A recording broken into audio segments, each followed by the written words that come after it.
Would the Rav recommend Rambam over Mishnah if one had to choose between the two? That's a good question. No, I would not recommend it over the Mishnah. I would say that one should study both. I think it's important that a person becomes familiar with the style of the Mishnah, the language, the way the material is presented there. It is important.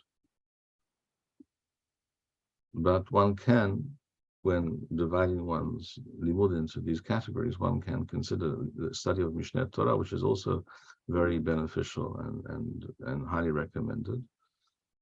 It is something that one can consider as part of the study of Torah Sheba'al Peh in that sense. So let's say one has an hour to study Torah Sheba'al Peh. One can study half an hour Mishnah and half an hour Mishneh Torah. That would be what I would recommend. It's interesting that you mentioned that, because just recently I had a discussion with a certain Talmid who informed me that he not long ago began said the limud of Mishneh Torah regularly with a Hevruta every day, and he was telling me how beneficial he found this limud, how clear, how organized the material is in Rambam's Mishneh Torah, which is, of course, we all know to be very true, and the Rambam's ability to relate, to convey all this information in such a concise form, and yet a very precise form, very dense. In other words, there is much information which is also easily frequently misunderstood or glossed over by people who do study the Mishneh Torah. And this is why I definitely recommend studying Mishneh Torah with some kind of brief perush. I think the best is that which is published by Mif'al Mishneh Torah by Harav Dr. Yochai Makbili.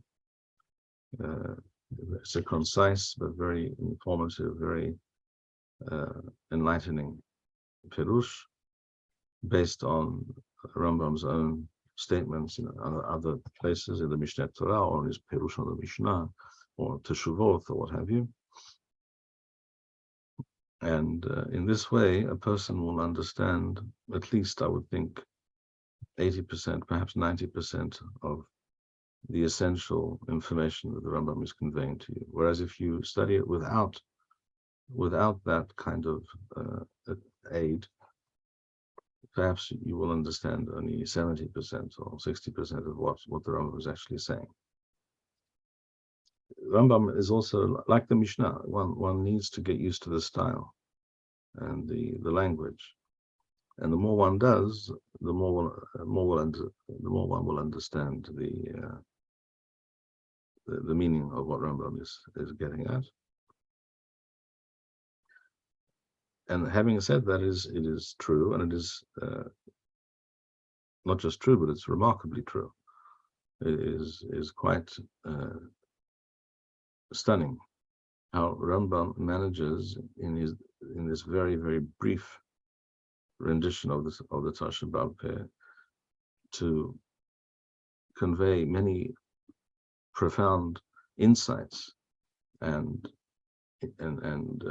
hint at least at much information, which again many people will read and not really understand. But real Hachamim who read the Rambam, who learn the Rambam with the knowledge of the sources on which the Rambam's words are based, or the topics, the general fields and areas of halakha the Rambam covers, one will see and understand that Rambam, in using certain words or stressing a certain thing in a particular way, was actually conveying to you a great chidush. It was imparting to you a lot of information and an understanding of that topic, which you may not have heard or seen anywhere else before. But it's easy to miss that information unless one has this background. So on the one hand, Mishneh Torah of Rambam was designed for every Jew, for the average person, but it also speaks volumes, dafka, to people who are on a much higher level as well at the same time, and that's truly a unique achievement. Thank you, Rabbi Bar-Hayim. We would like to encourage our viewers to share these videos with friends and send in your responses. We would also like to suggest the following opportunity to our viewers.